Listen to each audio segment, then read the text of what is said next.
Hello and welcome to another episode of the Voices in Education podcast. I'm Adam Smith, your host for Voices in Education, and I can't wait to share these inspiring conversations with you all. Today, I am joined by a very special guest whose innovative mind and desire to help students and teachers everywhere has led to some truly revolutionary tech support for wellness in the world of education. My guest is Josh Knutson, a mental health clinician turned software and tech innovator whose sole mission in life is to leave the world a little better than he found it. His steadfast resolution to help other humans took him from counseling in a single school community in San Diego to supporting thousands more with his EdTech wellness solution, Rhythm. Today, as the Vice President of New Product Innovation at Securely, he's the mastermind behind Securely's revolutionary new AI solution, Discern, a product that is already being lauded as the first of its kind game changer for schools and educators everywhere. Josh, welcome to the podcast. It's genuinely awesome to have this time with you today. How are you? I'm good. I'm good. Thanks for having me. I am back from a couple days in Kentucky talking about this sort of stuff, and it's nice to be back home. I'm a homebody nowadays, so it's nice to sleep in my own bed and wake up this morning. Have my own coffee, and so yeah, feeling good today. Having your own coffee is something I can 100% get behind. You can get Yeah, coffee anywhere, but having that blend that you like, having it the way you like, that's that is that's right. critical. But hey, Yeah. thank you for squeezing us in. I know you are a very busy human right now, especially with, as we say, this launch of Discern, which we will definitely get into. But before all of that, I would like to let our listeners know a little bit more about you and your current role. So, Vice President of New Product Innovation. That certainly sounds very intriguing. It's a very cool title to have. But truthfully, I imagine many of our listeners don't really know what that includes. I myself do not really know what that includes on a sort of day to day. So, would you mind kind of just giving us a quick whistle stop tour, I suppose, of what your days look like, what a week in your role looks like, and I guess maybe your favorite parts of that role? Yeah, yeah. I mean, it's ever changing. I mean, earlier this year it was a whole lot of just thinking and brainstorming and hacking together little proof of concepts and playing with ideas. And now it's a whole lot more of like really getting. In some sense, it reminds me of like when I started a company. Like it's we're launching something, and so just kind of preparing, integrating with other teams, and doing that. But I think like day to day, a lot of what it looks like, and actually sort of dovetails with what I think my favorite part of the role is in particular like Discern, and we have a couple of other new products we're working on that we might be doing another podcast to talk about some of those in the near future.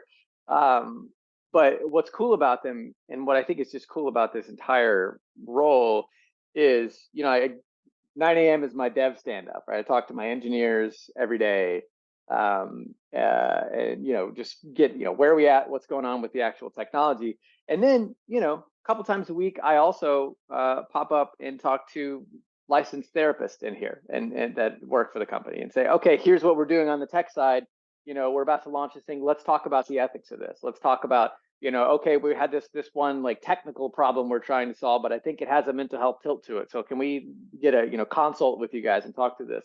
The product manager, Brandon, that works with me on Discern and all new products. Fascinatingly, has a master's degree in psychology.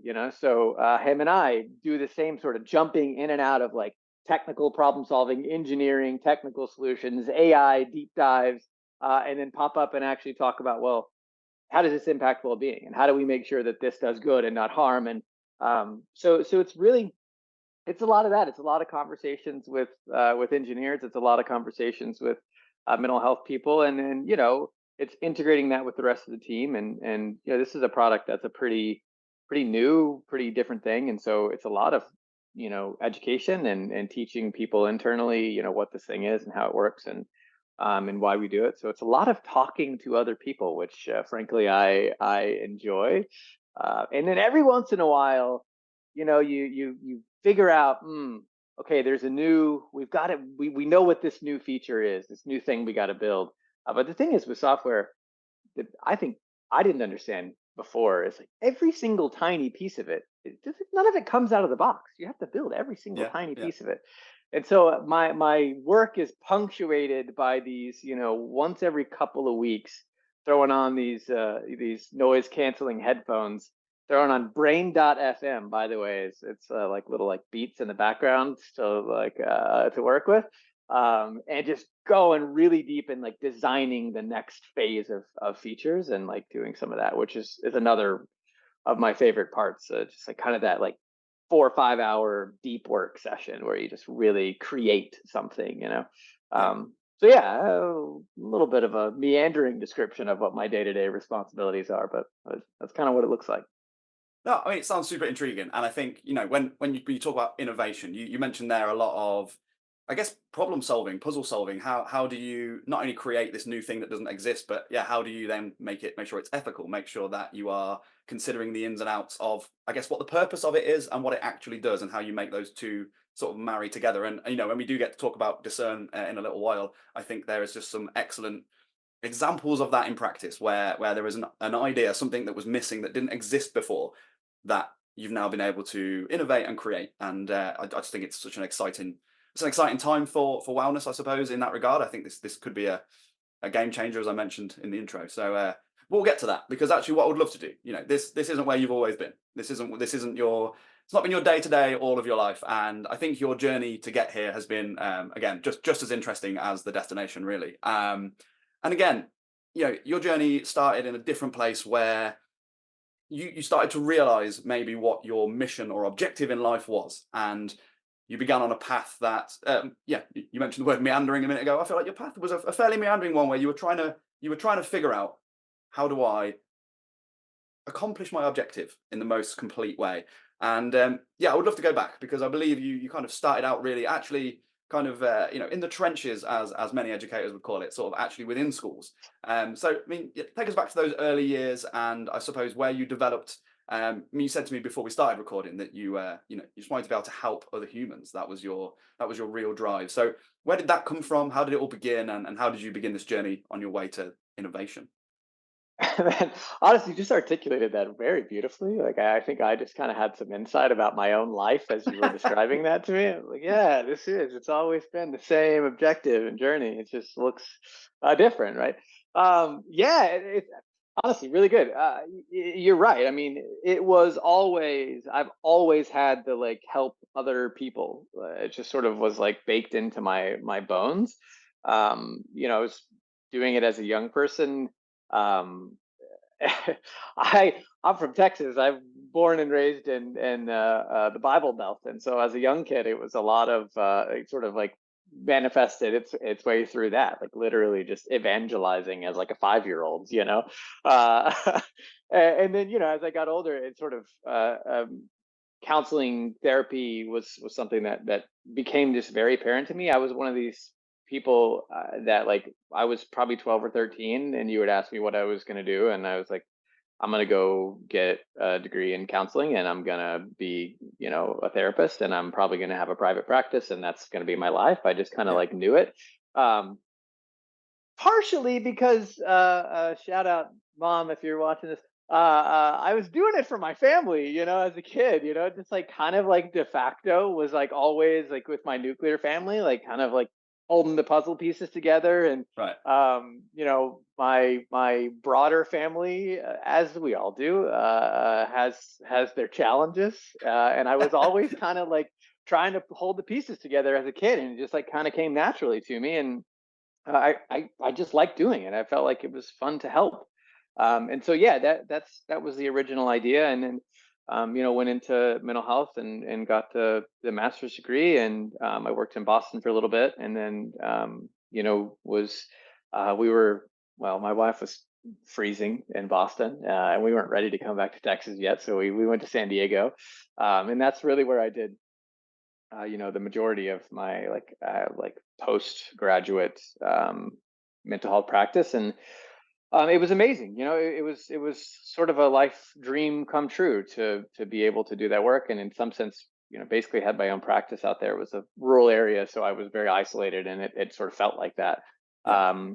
But where education came in, I was in that rural area. I mostly did trauma work with adults, but again, on this sort of meandering journey to help, I just like started driving around the community and asking who needed help where. And I went to the middle school and high school one day and just said, "Hey, like, you guys need help?" And they're like, "There's not a counselor within 70 miles of here. Of course we need help."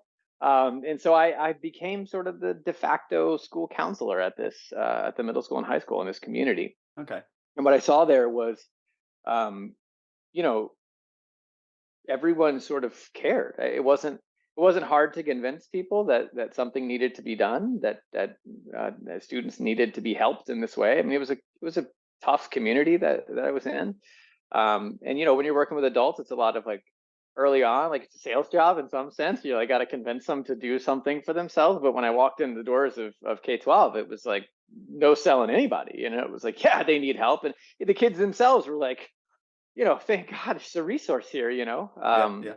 And so that's where I sort of discovered that education was a place that, I felt like you could have an impact because people were really all on the same page about the need. And really everybody kind of had that same desire. And then I think, the next phase of it was just sort of a recognition that the problems I was experiencing and working with in that small community were not isolated to that community, that they were, nationwide, Yeah. worldwide. Yeah. The scale of just frankly the scale of suffering that people are experiencing out there was just like, it was too hard for me to sit in a small community and know that millions of people were experiencing this. And I just, it was like literally that burning, like you could feel it in your chest, like you've got to go Right. do something about this on a bigger scale. And so yeah, I left, just literally had no idea what that was going to be. Left the job behind, packed everything in a PT Cruiser, and drove it back to Texas. And said, I don't know what's going to happen here, but we'll figure it out because I got to. And my wife and I started a small daycare in our house, like in our like rental home that we had, and just to keep the lights on. And we taught social emotional learning to 0 to 4-year-old kids back then, um, and then and it was also taught them how to read and write, and well, Yeah. not Yeah. write necessarily, but you get the gist. Scribble. um Yeah. yeah, scribble like letters, numbers, the good stuff. And then yeah, met my co-founder Jake, and was kind of just sitting in the back room of that daycare coming up with ideas and trying to think about how to do this. And that's where rhythm was born, of me sitting in a bed in my back bedroom with 12 toddlers running around my living room, where the Nice. Yeah. idea came from. And that was Rhythm. That was the company I started, and ran for 3 years. It became a part of Securely in April of 22. And that one was really just about, again, recognizing the need and the excitement in education for doing something about student well-being and mental health. And it took off. No, so just for any of our listeners that aren't kind of aware of Rhythm or what that might be, can you just give us a quick overview of what Rhythm sort of was, and now still is, obviously, as part of Securely? Yeah, I'll make a quick. This was a pre-pandemic, all right. We started this company a year before the pandemic, and there was an article once that lumped it in one of these pandemic tools that rose up. No, we had this idea before, but it was really just this notion of like it was a check-in. It was a mental, emotional, physical, social, energy. Just this very simple like emoji-based check-in tool, and the idea was just roughly like what would it be like if educators were aware of what was going on with students. How might it shift the way that they approach that student if they understood that student was coming in sad that day, right? And so fundamentally that was it.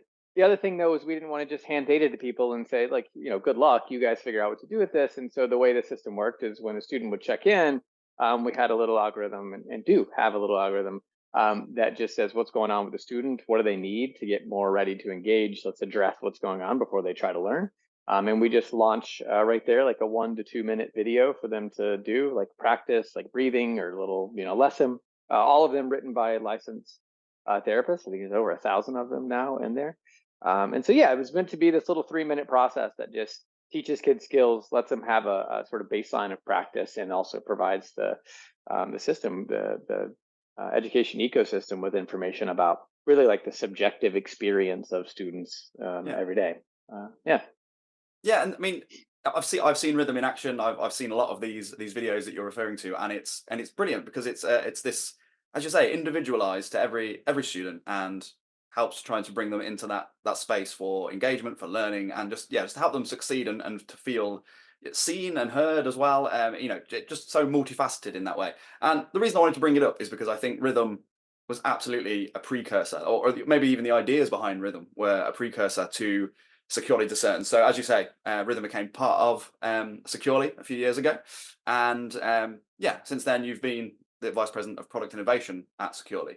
So talk to us now a little bit, I suppose, about the journey from you sort of like joining Securely, and then how Discern came to be, and then yeah, then we'll dig into, I guess, what Discern is, what it does, and the future of it. So yeah, what was it like, kind of coming to Securely, and how did you make that transition? Yeah, I mean, to be honest, it was amazing. I mean, immediately just awesome. The team here, the people here have been great.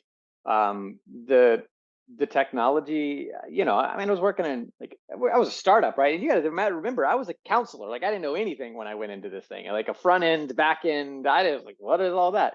Learned a lot. But to come to a company that like really was tech forward and like had all this expertise was pretty amazing. There's also just a beautiful confluence of factors where they set me up as the VP of innovation, um, and right as I arrived and set that up, Chat GPT, GPT-3 launched to the world. And I've been aware of like some of that stuff before, but when you saw it in action, it was like, whoa. Yeah, And so like the most capable tool ever for innovation drops at the exact same time that my job was innovation. And so it's just, it's beautiful. And then when we started kind of like just digging into what was here, and one of the things I always um, saw, even like when we were going through the process of like the acquisition and becoming a part of Securely, was um, just the data set that Securely had available to them. And I always like I'm a fan of what they do with safety, and how they keep students safe with that data set. You see the online activity, and you have tools like Aware that can catch those things that you want to make sure students are not doing, and prevent them from harming students and catch that sort of stuff early on. But I'm always, as a clinician, one of the things we're taught is really to be strengths based, to think about like what are the positives you have available too. And yeah, so as I looked at that data set, I thought there's so much rich goodness in here too to find, and it was just something that was always on my mind. And also like I felt like, same thing with rhythm, where like we were trying to amplify the student's voice and help people understand what students were doing. And I was like, that same information exists here already. Like it's here. We just have to figure out how to find it. yeah, And so that's what it was. I mean, we were just literally like, how do we find this? And we were really thinking about like, just broader like data and dashboards and doing some of that stuff. And we said, all right, what if we like use generative AI to look at this, um, you know, basically our filter data, like the aware data that's sitting underneath the hood. What if we just told a generative AI to look at that and tell us if it found, and the first one we did was like a strengths. It was just like, let's see if yeah, we can find like these 5 strengths in this online activity.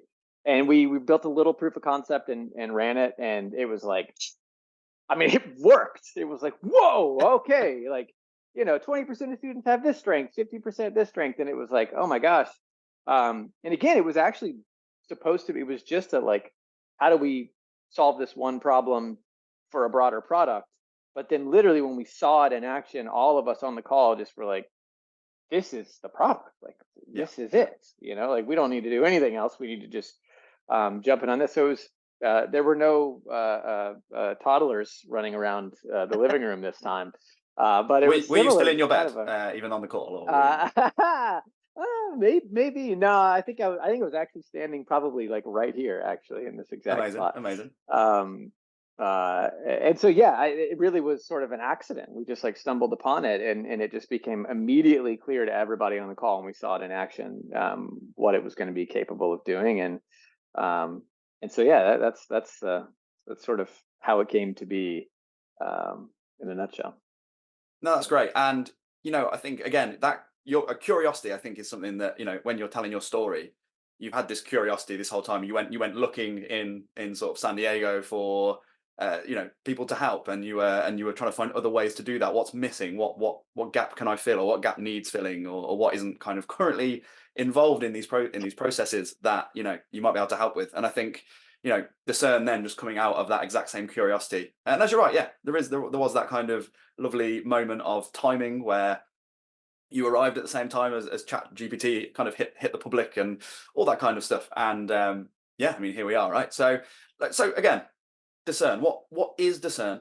Yeah, you've given us a little sort of flavor of its inception there, but what is discern? What does it do? And I guess why do you think this is such an important product for sort of student wellness and for education and all those things? Yeah, yeah. I'm going to make a quick side note on curiosity.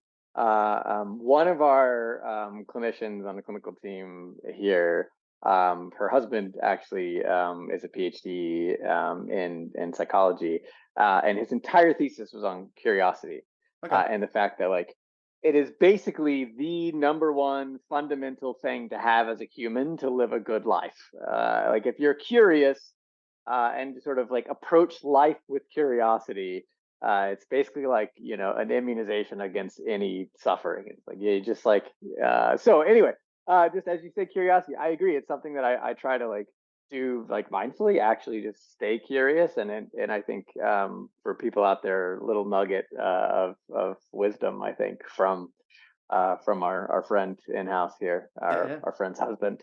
Curiosity, amazing. Okay, I digress. Back to discern. So what discern is I mean, it's pretty simple. Really, it's we call it an inference engine or like an insight engine. And literally all we do. So again, if you're using our products like Filter or Aware, what is happening in the background, right, is we're logging the online activity, right, and in order to, in the Filter case, prevent students from accessing things they shouldn't be accessing on a student or school device. Yeah. In the Aware case, it's to see like, are they, self-harm, suicide, is there anything like that going on? Well, in the Discern case, it basically says, let's use generative AI, which is much more broadly capable to inference over that same data. And instead of sort of where Aware is looking at one individual search, like each individual search, and saying, does this search or does this site or whatever, does it meet these criteria? Yeah. What Discern can do is say, well, let's look at a month's worth of searches, and let's ask any question we could ever imagine asking of that data. So, what like if we're looking at a given student or a student body, what are these students interested in? What are their passions? How often are they doing things that seem to be related to academic work on their computer versus not? What skills might they have? What competencies? We got a whole risk world, right? We can look at a ton of different, risk factors. If we want to talk about from school safety, we can measure, school climate. What percentage of students are demonstrating some level of sense of belonging or lack of belonging. Right. What you can use Castle's 5 core competencies, and say like what percentage of students have self-awareness or responsible decision making is being demonstrated here. And so I mean, again, it's like actually really fundamentally an incredibly simple product. And like literally in natural English, we are telling the AI system what to go look for and how we want it to look for that information. One of the things I think is really important about this, and why I think we are uniquely positioned to do this and do it really well. And shout out to Securely, to the leadership here. One of the biggest things, I think they always said to me, one of the reasons that Rhythm is even here, was like the product is great and all of that, but they wanted mental health expertise in this Right. Yeah. company, because if we're going to do this sort of work, if we're going to be a wellness company, we gotta have people who know it. Yeah. Yeah. And so our ability to tell the system in English what we want it to go do is rooted in our ability to actually understand how to find this information and how to act. So, the prompts we use to tell the system are like very complicated and sophisticated, and we spent, you know, 3, 4, 5 months I talked about earlier, like where I'm jumping in and out of tech and mental health. That was a huge. I mean, that was a time where, you know, most of what we were doing was really theoretical, hypothetical, writing those prompts and trying to think about, you know, how to uh, um, eliminate and address bias, and, you know, all the sort of various layers of how you do that and do it well, and the ethics of it all. And so yeah, that's it. That's the fundamental how it works. Now, out the other side, obviously, you have a, like, you know, when you go produce that data, like literally you go in and you tell the system, hey, run school climate to look at the last 6 months worth of data, submit, and, you know, in an hour or so it will come back to you with all the results, process all Yeah. your, you know, if you're a big district, you're looking at like 15 million online activities over 6 months or something like that, right? And then now you've got all your school climate data and it's done in an hour, and then you can come in and look at it. Well, you know, we got some basic like data viz stuff in there, where you can see the charts and the graphs and the normal stuff. Yeah. But one of the coolest pieces of it is then again using AI, generative AIs. We have a data analyst assistant, where I can actually just come in and in natural language ask questions of the data, and it will produce visualizations for me on the fly.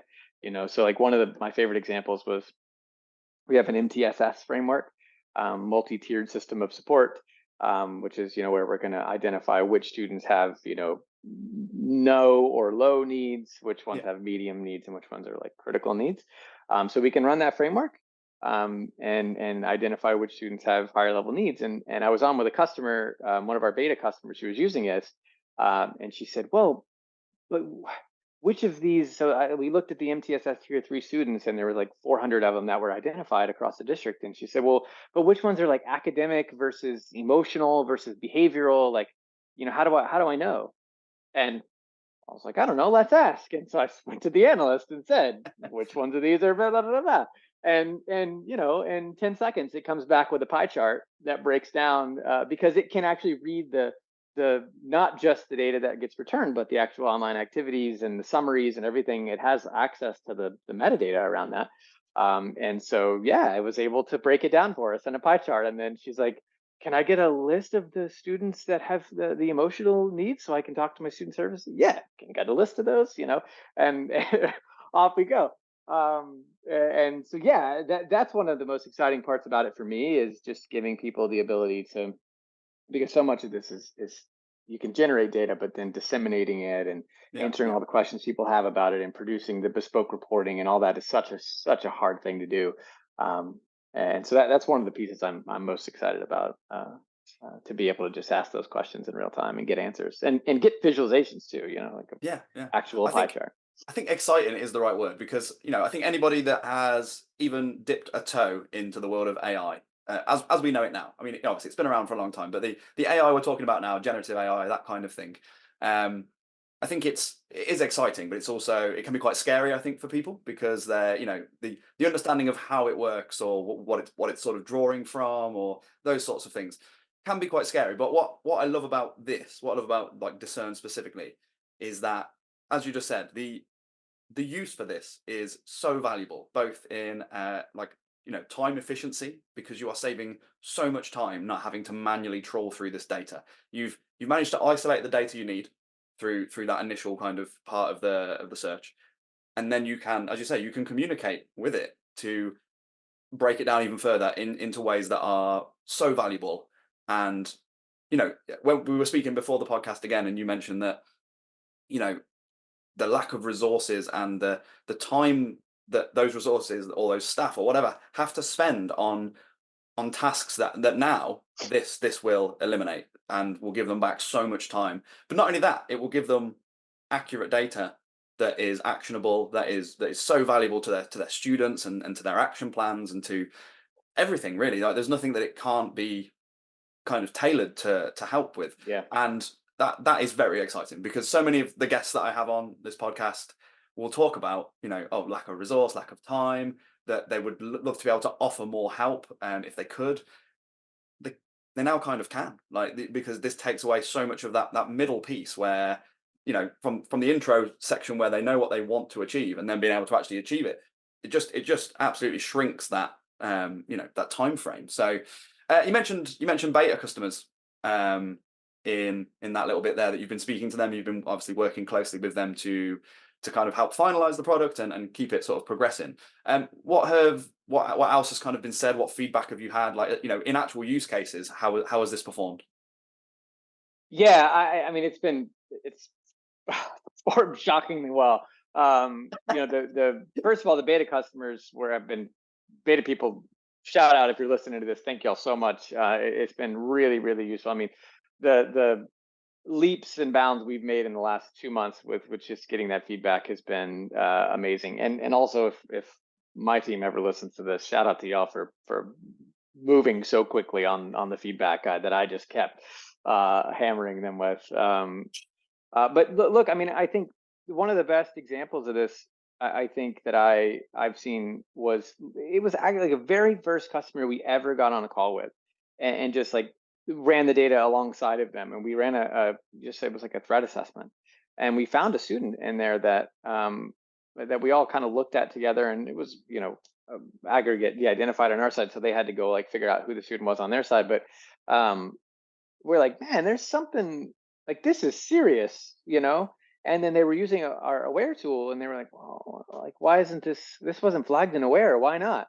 Well, we clicked into the underlying online activities in the system, and there was no individual search that was of any concern. Right. It was the pattern of the full month worth of searches, right? That was able to be identified, and it was literally call one, run one. We'd never used a system with real people before, and it was like, oh my god, we gotta hang up. We need to go check. It was like, it was crazy. You just had to see it in action, immediately, and Yeah. that was just showed us that this was going to be pretty cool. The other thing is, like, the actual, like, so GPT stands for generative pre-trained transformer, and so like these AI systems, like the generative AI, they're transformers is what they're called. And if anyone out there is a tech person, and you're really interested in this, go to just look up the paper. Attention is all you need. It's the like preeminent paper that introduced the transformer architecture and changed the entire like AI landscape forever. But there's something about that transformer architecture, that and the way these systems actually work, that tells us they are actually like what you see all the time, or like the chat bots and the tutors and the this and that, and like there's definitely, those are great, and there's a place for those, and like, I'm understating that. Like, there's a really, I Yeah. think, a great place for those, and there's some Of course. companies Yeah. doing some amazing things. Like Conmigo is doing, like, I love some of the stuff I've seen come out of there. Um, but what I think a lot of people have missed is that these systems are optimally designed to do the task we're asking them to do. Like, Yeah. they're trained on the internet, so they understand the internet. They understand, slang. They understand Reddit. They like way better than a human does, right? And especially adults. So these systems are, if you are asking it to make inferences on online activity, well, it is literally trained on online activity. It's extremely good at knowing what those are. It also, like, the entire English language, all 200,000 or so words of English, like, it's embedded in this thing called a hypersphere. It's like 512 dimensions. It's crazy. But it literally has the semantic meaning and relationships between words embedded in a space. Like, it literally understands every single word in the English language, like, probably better than we do. Like, it actually like the relationships, and so it knows this language. It understands the language of the internet, and so this combination, like, tells me this thing is going to be really, really good at this task. Like, it's Yeah. Yeah. actually ideally designed to do a task like this: read natural language on the internet, and produce inferences about that. I mean, like, and so to me, it's been really, like, exciting to see the results that have come out. It's not like, it is time saving, and that's a huge, huge, huge piece of why I think this is a value. But the thing that I'm seeing as we've deployed this out and people are actually using it, is it's really accurate. Like, it's really Yeah. good. It actually gives you really, really good information, and probably better information than you might be getting from the traditional, like, surveys and assessments. And we're going to do some actual science in here, and we're going to validate those results, and we're going to see how how accurate and effective and efficacious this thing is over the long term. But just anecdotally and just early on, and just the way we understand how the technology actually works, it's like, man, it's actually really good at what it's doing. So, if the point is, like, you're right, like these educators, people in the education ecosystem, there's an emphasis on data. Like we Yeah. need this information, we need this data to be able to make data informed decisions. Uh, but there's this sort of vicious cycle out there where, like, gathering the data to, like, let's say, like, we want to get data on burnout and understand how teachers are, so we're going to deploy surveys into. This is like a double. Hey, Yeah. Yeah. well, Yeah. now you're contributing to my burnout by making me just take and deploy these surveys to figure out what's going on with Yeah. burnout, right? It's just a vicious cycle, and all well-meaning. Like, there's no one doing anything, maliciously. We're all trying to come at the problem, but I think, this tool is about saying we can get that same data with absolutely no effort. And not only can we get that same data with very, very minimal effort, we might be able to get even better data Yeah. with minimal effort, right? And instead of needing to gather that data, process it, visualize it, and then answer questions about it for the next year from all the different people, we're just going to give them their own data analyst to ask the questions and get the data that they need, automatically, and continuously. So it is, anyway. That's like the whole meandering story of why I think it's valuable and exciting in some different ways. And maybe the last thing I'll say is, for me personally, one of the things about rhythm that was always a challenge is the positioning for rhythm was that it's like 3 minutes a day. It's super simple, super quick. And it is, and it was, and it continues to be. And it is still something you're asking a teacher to do. Yeah. It's still something, right? And so that works in some places, and it doesn't for some people.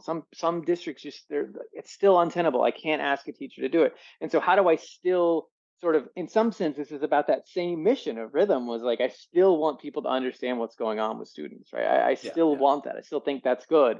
Um, but how do we do this in a way that everyone can access it, not just the districts that have the resources and the time for teachers to be able to do something like this, or frankly, like the culture and ecosystem that says this is super important.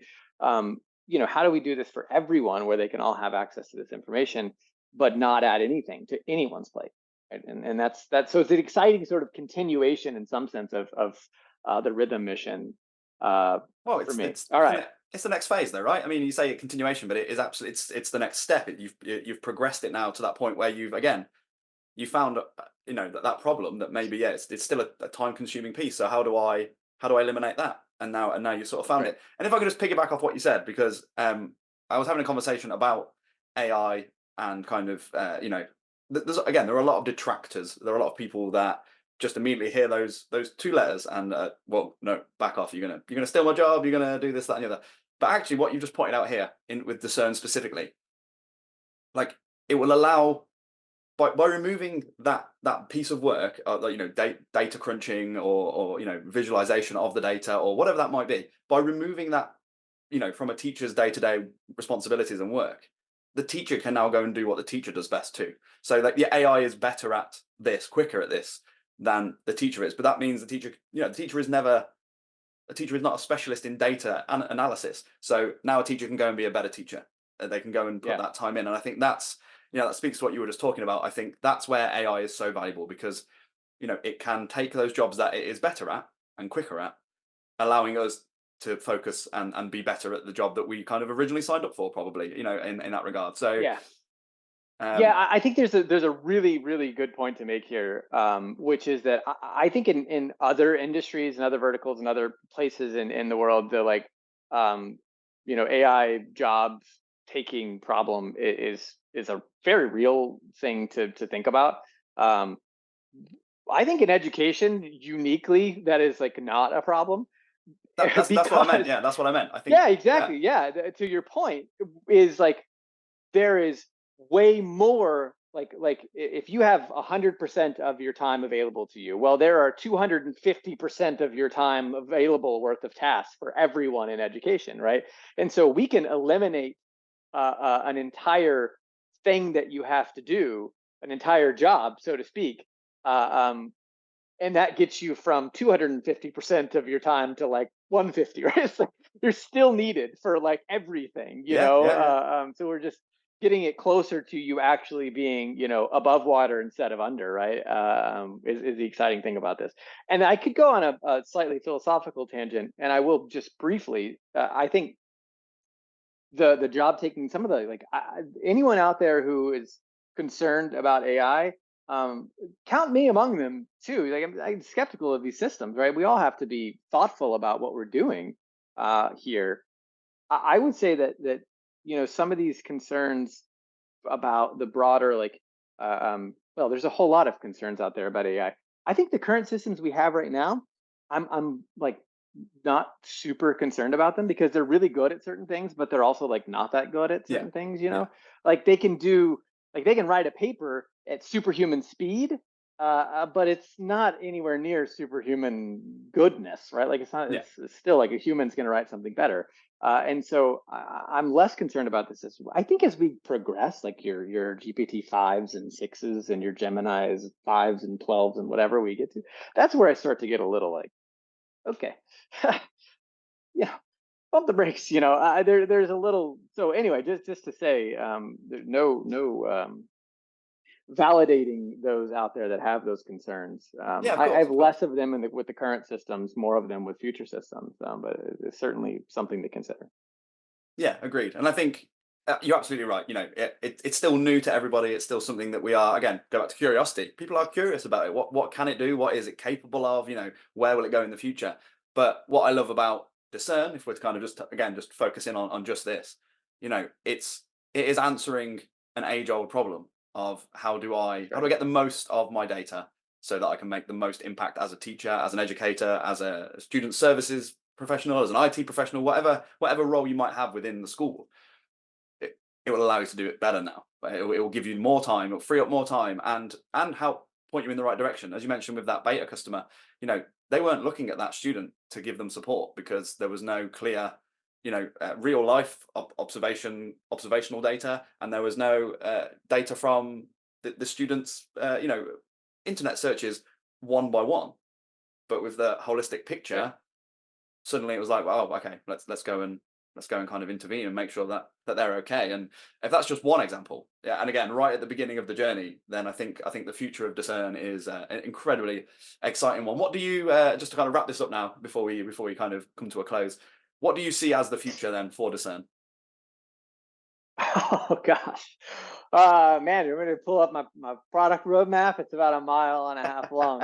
Um, yeah, one thing like the future of Discern is one thing where I think we're going to pull in some other data sources. Like we were talking to a school district today that was talking about images and like can we look at images and say like what's going on in the images themselves, like is this a image that has like a gun in it, for example, or is it a positive, negative, like, so looking at images, not just like the like Yeah, text data, is another thing that I think is really really fascinating to play with. And that literally was an idea. Shout out to the people, the educators, always they got the good ideas. That happened like an hour ago, and it literally got added to the product roadmap. Like, I was like, "That's brilliant. We got to do that." incredible, incredible. So there's a lot of that. I think also just generally, making that assistant smarter, better. But more broadly, outside of Discern, I think the general roadmap for innovation here you talk about an age old question, an age old problem. I hear it like daily, which is like, can we understand how any of this data that any of these ed tech vendors are like have or provide to us, how they impact our students' performance, their grades, their attendance, these things that like, can we get that student information system data and that other data? Can we put them together and understand like what's driving, outcomes? Yeah, And so for me, that's the next phase of innovation where Securely has all these, wellness suite of products, your rhythms, I think you can put Discern in this, though I think it goes in some other ways. And then you've got your sort of like academic support products like the Pass and Classroom, some of those things. And then you have these kind of like core like filter aware and now Discern, and then AI chat, by the way, which we're not talking about here today, but that's another one that came out of the innovation lab that's coming out soon. And what I think we have a responsibility to our customers internally to just put that all in the same place. Yeah. Like the data that's generated by all these systems. They don't need to be going to 15 different places. I think we can put them in one space. And what Discern does is it allows us to really like tell different stories. So when you look at, for instance, like school climate, we can run Discern to look at these like core school climate variables, but then we can pull in things like filter and say like how many activities on filter were like banned or blocked versus like positive activities. And then we can pull in things like aware, like how many bullying incidents were identified. And then we can pull in things like rhythm, like what's the general mental emotional sentiment of that. And you pull all four of these together and you get this incredibly robust picture of your school's climate across all these different systems. And then internally, a tool called Securely Sync, where we can pull in all that student information system data. So you're the roster data, the grades, attendance, pull all that together. And Discern allows us to fill any gap in a data story. And then when we pull all that together and we layer in grades, attendance, behavior, that's the next phase of innovation, I think, for us to be able to really get down to like, what are the core drivers of positive and negative academic outcomes inside of education. Right. And with Discern, it allows us to look at any variable we can imagine and say, like, does this have an impact? Oh, I just thought of a new thing that might have an impact. Can we look at that and see if it correlates? Yes, we can.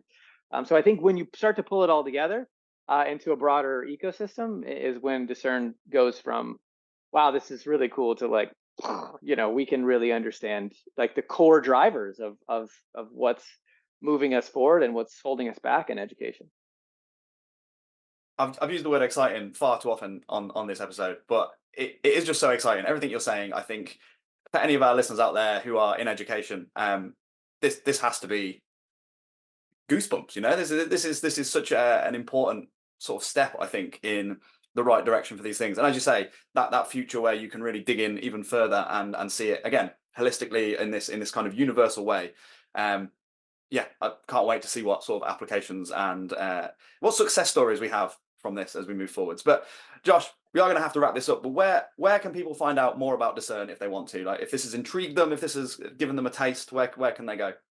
Go to securely.com and you'll see it front and center, and you can learn more about Discern there. And by the way, those of you especially early on, if you're interested in this and want to dive in and you reach out to Securely, there's a very good chance that you will be seeing me walking you through this thing as I'm kind of spearheading the first demos and talking about this to people so that the broader team can understand how to work with it. So hopefully be seeing some of these listeners in real digital person sometime soon. I mean, what a perfect way to kind of close this. I mean, you have a captivating story, Josh, and you're a captivating speaker as well. So I'm sure anyone listening who does want to learn more will be very thrilled to be able to speak to you again. But that does bring us to the end of today's episode of the Voices in Education podcast. But now we would love to hear from you. If you enjoyed this episode, don't forget to leave a rating and a review to help other listeners like you find the podcast. We'd also love for you to continue this conversation over on our social channels. You can follow us on Twitter or X at Securely, over on YouTube and Instagram at Securely Inc., and on LinkedIn at linkedin.com/company/securely. I look forward to seeing you all there. Until next time, don't forget that though the work that you're doing every single day might be for the success and wellness of students everywhere, your own wellness is just as critical. Taking the time for yourself and for your own needs is just as vital. So don't be ashamed to reach out if you need support, whether that's your friends, your family, your colleagues, or professionals. There are people out there that care just as much as you care about your kids. Take care of yourselves, and we'll see you next time.